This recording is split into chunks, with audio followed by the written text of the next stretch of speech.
Wa illa ay wa illam yakunil musta'aru isma jinsin. Dan jika tidak, artinya dan jika tiadalah musta'ar, lafaz yang dipinjamkan untuk isim musyabbah, itu isim jenis. Bi ankana fi'lan aw harfan aw isman mushtaqan, dengan bahwa adalah dia isim musta'ar, lafaz musta'ar ataupun lafaz musyabbah bih yang dipinjamkan untuk isim musyabbah, itu ialah sebuah fi'il, dia tertulis bentuknya fi'liyah, ataupun ialah sebuah huruf, ataupun sebuah isim mushtaq. Contoh seperti isim fa'il, contoh mushtaq, isim maf'ul, dan sifat musyabbahah. Maka jika terjadi lafaz musta'ar dalam bentuk yang tiga ini, fatab'iyatun ay tusamma bidzalika, fatab'iyatan, maka dinamakan akan isti'arah tab'iyah. Alasan penamaan tab'iyah ialah lijiryaniha, karena terjadinya isti'arah pada sebuah fi'il ataupun pada sebuah isim yang mushtaq, atau fil ismil mushtaqi, terjadi pada fi'il ataupun pada isim mushtaq tersebut ba'da jiryaniha fi masdarihi, sesudah terjadinya isti'arah pada masdarnya daripada fi'il ataupun isim mushtaq.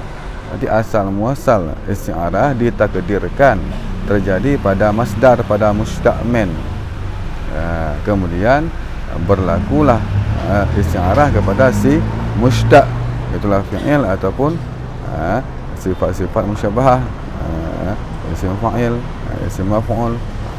Di dasarnya terjadi pada mushtaq mennya, itulah pada masdarnya, kemudian barulah terjadi kepada mushtaqnya, itulah fi'il ataupun sifat isim fa'il dan kawan-kawannya. Makalah dikatakan dia sebagai tab'iyah.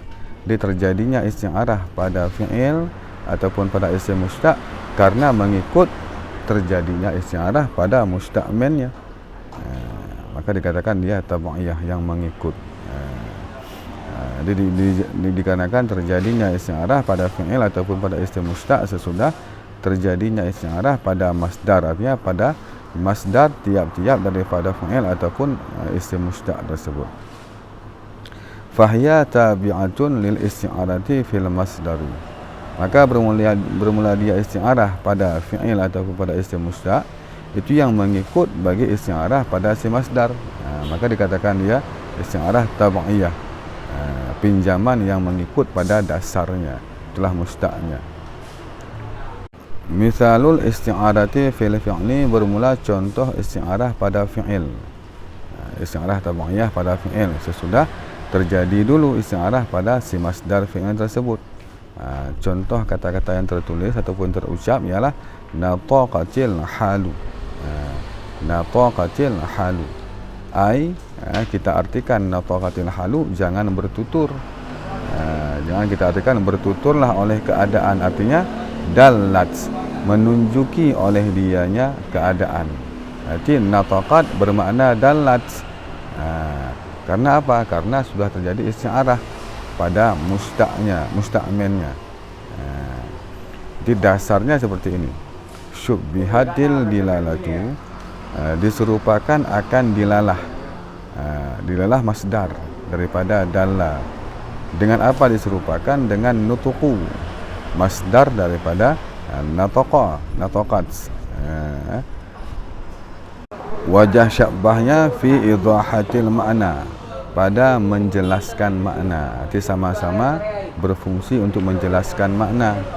Tuturan, nutuku, itu kan menjelaskan makna yang kita ucapkan. Dilalah, adanya dal, adanya madlul, maka timbullah sebuah dilalah. Dilalah merupakan penyampaian makna juga. Adanya asap, jika menunjuki adanya api, nanti ditunjuki oleh asap kepada api, itu dinamakan dengan dilalah. Arti dia menjelaskan makna adanya sebuah api pada tempat yang berasap tersebut. Nanti Dal, dilalah dan nutuku sama-sama dia berfungsi sebagai idahil makna. Wa yusalihi al-dhihni, dan menyampaikannya makna bagi hati kita, bagi zihin kita. Itu sama-sama fungsinya. Fungsi nutuku dan fungsi dilalah sama-sama menyampaikan makna tersebut ke dalam zihin manusia. Jadi ketika sudah sah tashbih pada masdar dengan lengkap ada tashbihnya, wajah syabahnya, wastu'ira, dan dipinjamkan akan nutuku untuk dilalah. Dipinjamkan nutuku, itu kata-kata nutuku dipinjamkan untuk makna dilalah. Artinya yuqaddaru dzalika, ditakdirkan akan demikian. Jadi ini kan cara membuat sebuah majaz, karena yang tertulis ialah nataqatil halu, itu yang tertulis ataupun yang terucap. Tapi di balik itu ada sebuah kejadian yang ta'akulinya, bahwa dasarnya ditashbihkan dulu dilalah dengan nutuku, kemudian dipinjamkan lafai nutuku untuk makna dilalah. Maka dikatakan yuqaddaru dzalika, ditakdirkan akan demikian dalam pikiran kita, dalam ta'akuli kita. Maka ketika sudah dipinjamkan kata-kata nutuku untuk makna dilalah, washtuqa, dan dimustakkan daripada nutuku akan nataqat. Itu kan masdar kan musta'min, tentu ada mustaknya, dia sumber. Ada masdar sumber, nutuku sumber. Dari nutuku muncullah nanti natiqun, nataqa, nataqas dan lain-lainnya. Itu mustaknya. Dia dimustakkan daripada nutuku akan nataqat, tapi nataqat mestilah dengan makna dalat. Kenapa? Dikarenakan tadi si nutuku sudah menjadi makna dilalah. Maka mustaq daripada si nutuku semuanya mesti dengan bermakna dilalah juga. Jadi nataqat mesti dengan makna dalat, natiqun mesti dengan makna dalun, mantuqun mesti dengan makna madlulun. Karena dasarnya tadi, dasarnya ditashbihkan, dipinjamkan pada si musta'minnya. Maka seluruh mustaq mengikutlah makna musta'min. Maka jadilah makna tadi dalat, nataqatil halu, artinya dalatil halu. Itu makna nataqatil halu, itu menunjuki oleh keadaan. Jadi nataqat bermakna dalat, itulah isti'arah tab'iyah. Wa mithaluhu fil mushtaqi, dan bermula contohnya demikian pada mushtaq. Contoh tab'iyah juga pada mushtaq, itu kata-kata Zaidun maqtulun.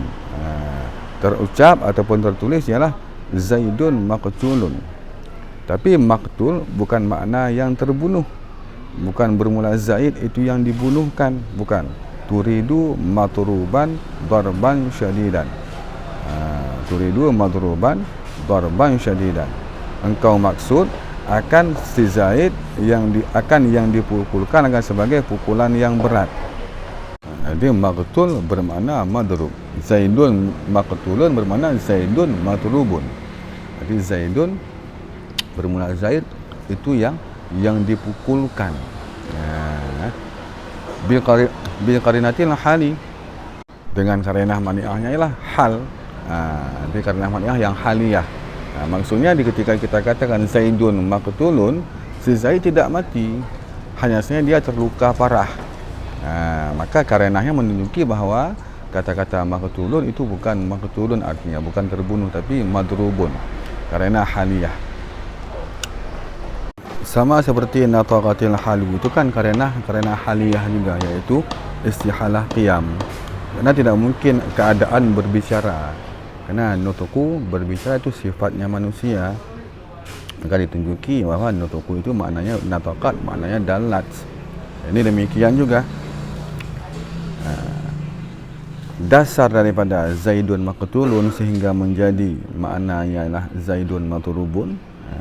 Syubbihat darbus syadidu bin qatlin, diserupakan akan pukulan yang berat dengan maknanya ialah qatlu, pembunuhan. Jadi pukulan yang berat dengan makna terbunuh. Jadi kata-kata darbun syadid diserupakan dengan qatlu. Darbu kan masdar, qatlu juga masdar. Itu diserupakan masdar dengan masdar. Wajah syabahnya fi syiddati ta'thiri fi kullin, pada berat memberi bekas pada tiap-tiap. Darbun syadid, bekasannya berat. Orang yang terluka parah ketika dipukul hancur babak belur, itu bekasannya kan nampak, rusak-rusak, berdarah-darah. Itu bekasan yang tampak pada darbun syadid, arti parah bekasannya, syiddah. Juga pada qatlu, terbunuh, itu lebih parah lagi, hilang nyawa. Itu bekasannya sama-sama syiddah.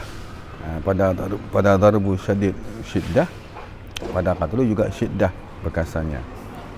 Maka ketika sudah sah ditashbihkan darbu syadid dengan qatlu, wastu'ira, dan dipinjamkan akan ismu qatlu, artinya kata-kata qatlu untuk makna darbun syadid.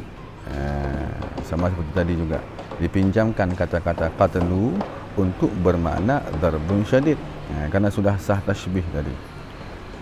Juga seperti tadi, artinya ditakdirkan akan demikian, yuqaddaru dzalika, ditakdirkan akan demikian dalam zihn kita, dalam akal kita, kita mentakdirkan terjadinya perpinjaman tersebut. Jadi ketika sudah sah pinjam, ini sama dengan qatlu bermakna darbun syadid, musta'minnya qatlu bermakna darbun syadid. Maka setiap mustaq yang muncul daripada musta'min, setiap mustaq yang muncul daripada qatlu, semuanya bermakna madrub, bermakna darbu. Washtukka minal qatli maqtulun, dan dimustaqkan daripada kata-kata qatlu masdar akan maqtulun isim maf'ul, isim maf'ul, tapi dengan makna madrubun darban syadida. Karena tadi ialah dasar masdarnya tadi bermakna darbu, maka musta'minnya juga bermakna darbu. Sama seperti yang fi'il tadi juga. Wa ala hadzal qiyasu, dan didasarkan di atas ini itulah qiyas. Di contoh-contoh yang lain juga seperti ini caranya kita olah. Takdirnya ya seperti itu semua sama. Wa innama kana tab'iyatan, dan hanya saja adalah dia isti'arah pada fi'il kah ataupun pada isim mustaq kah, itu mesti tab'iyah. Kenapa mesti tab'iyah dia? Kenapa enggak langsung isti'arah pada diri dalat langsung, pada diri maqtul langsung, pada fi'il langsung, pada si isim mustaq langsung? Kenapa tidak? Kenapa mesti harus didasari dengan isti'arah pada masdar dulu? Itu maksudnya. Dia hanya saja adalah dia isti'arah itu tab'iyah. Kenapa mesti tab'iyah dia? Di alasannya ialah alasan kenapa mesti harus dari masdar dulu, tidak boleh langsung dari dalat langsung ataupun di maqtul langsung, di isti'arah tidak boleh. Alasannya li'annal isti'arata, karena sebuah isti'arah ta'tamiddu tashbiha, itu berpegang dia isti'arah akan tashbih. Dasar isti'arah mesti ada tashbih, itu dasar utama. Itu poin pokoknya ialah isti'arah dasarnya mesti ada tashbih dulu, baru sah isti'arah. Itu pondasi utama tashbih. Sedangkan wat tashbihu, dan bermula tashbih, sebuah penyerupaan tashbih, yaqtadi kaunal musyabbahi mausufan biwajhi syibhi, itu menghendaki dianya tashbih akan keadaan si musyabbah, akan keadaan contohnya ialah dalat ataupun maqtul tadi, itu diwasafkan, disifatkan ia dengan wajah syabbah. Jadi diri dalat, diri maqtul itu harus bersifat dengan wajah syabbah, harus. Contohnya tadi ialah kalau pada dalat sama-sama ialah isalul makna, idah makna. Pada maqtul ialah syiddah ta'thir, itu wajah syabbahnya. Jadi pada si dalat harus ada sisi wajah syabbah pada dia, supaya bisa ditashbihkan, supaya sah tashbihnya. Tapi masalahnya wa innama, dan hanya saja patutlah dianya si musyabbah, sebuah lafaz musyabbah. Jadi kita tidak bicarakan apa bentuk kalimatnya. Diri sebuah musyabbah, terserah apapun bentuk kalimatnya, hanya saja patutlah dianya si musyabbah untuk sebuah mausuf, untuk sebuah mausuf yang hakikat, yang muqarrarah.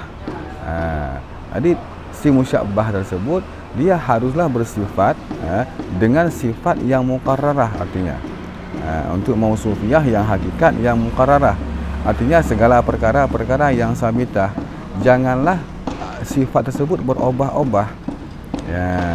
Jadi sifat yang duduk pada si musyabbah haruslah sebuah sifat yang tetap.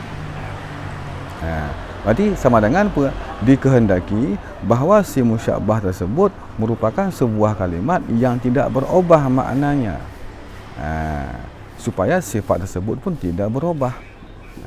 Karena andai kata kalimat musyabbah itu kalimat yang punya perubahan makna, ketika berubahnya dia, maka sifat yang ada padanya tidak muqarrarah. Contoh kita katakan kata-kata dalat.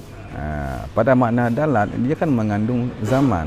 Nanti berubahlah makna idahul makna pada dalat ketika menjadi dia ya dulu.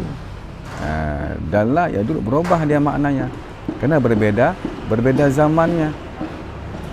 Demikian juga pada isim maf'ul, isim fa'il kan berzaman juga. Jadi berpengaruh maknanya dikarenakan berpengaruh pada diri lafaz musyabbahnya. Maka tidak sahlah ditasbihkan, diistiarahkan langsung pada si dalat, karena sifat yang ada pada si dalat itu tidak muqarrarah, tidak sabitah, karena berubah sesuai dengan bentuk kalimat. Makanya mesti didasari dengan masdar, karena makna masdar itu hudus, sebuah kejadian hudus. Jadi tidak ada perubahan padanya. Itu alasannya. Dia hanya saja patutlah si musyabbah untuk sebuah mausufiyah, untuk sebuah wasaf maksudnya, patut dia untuk disifatkan bagi sifat-sifat yang hakikat, yang muqarrarah, artinya bagi perkara-perkara yang tetap, yang sabitah. Contoh kata-kata, contoh seperti kata-katamu jismun abyadu, jisim yang sangat putih. Kata-kata abyadu itu layak diwasafkan kepada jismun. Jadi abyadu sebuah sifat yang duduk pada jismu, dan sifat yang ada pada jismu, abyadu yang ada pada jismu itu tidak akan berubah. Kenapa? Karena si jismu itu masdar. Masdar mana hudus. Jadi tidak ada perubahan maknanya. Maka wasaf abyadu yang ada pada jismu pun tidak berubah. Demikian juga wabiyadun safin, dan putih yang bening, safin. Jadi kata-kata safin itu sifat untuk biat. Jadi sah dikatakan safin untuk si biat. Kenapa? Karena biat itu masdar. Kebeningan yang ada pada biat itu tidak akan berubah-ubah. Jadi si musyabbah dia patut hanya bersifat dengan sifat-sifat yang muqarrarah. Berarti diri musyabbah pun demikian. Janganlah dia kalimat yang bisa berubah-ubah dengan perubahan yang ada pada dirinya. Dunal ma'anil af'ali wa sifatil mushtaqati.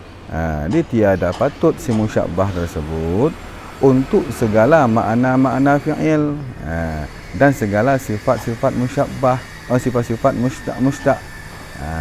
Isim fa'il, isim maf'ul itu si isim fa'il dan si fa'il itu dia tidak patut untuk menjadi musyabbah. Kenapa? Karena diri daripada fi'il, diri daripada isim mushtaq itu dia berubah-ubah. Karena sifatnya tajaddud, likauniha mutajaddidah ghaira mutaqarrirah. Karena keadaan daripada makna fi'il, makna sifat itu yang mutajaddidah, yang sebaru, yang berubah-ubah, tiada tetap. Dengan sebab biwasitati dukhuliz zamani, dengan sebab perantaraan masuk zaman pada mafhum fi'il dan datangnya zaman bagi segala sifat-sifat. Di fi'il dan sifat-sifat itu kan punya zaman. Jadi maknanya berubah-ubah. Berubahlah wazan, berubahlah makna. Jadi kandungannya berbeda. Berubah bentuk wazan, berubahlah juga maknanya. Maka tidak sahlah si fi'il dan si sifat mushtaq menjadi musyabbah. Karena disyaratkan tasbih bahawa musyabbah tersebut dia harus bersifat dengan sifat yang tidak berubah, yang muqarrarah. Maka dikehendaki bahawa kalimat musyabbah pun mesti seperti itu. Mesti yang tidak ada perubahan. Mesti yang muqarrarah, jangan yang ghairu muqarrarah. Itu alasannya. Maka mau tidak mau mestilah tasbih isti'arahnya mesti didasari oleh masdar dulu. Kemudian mengalirlah kepada mushtaqnya. Itu alasan kenapa mesti tabaiyah majaznya, isti'arahnya pada fi'il dan pada sifat-sifat mushtaq. Hadza ta'lilul qaumi. Bermula ini itu alasan daripada para ulama bayan.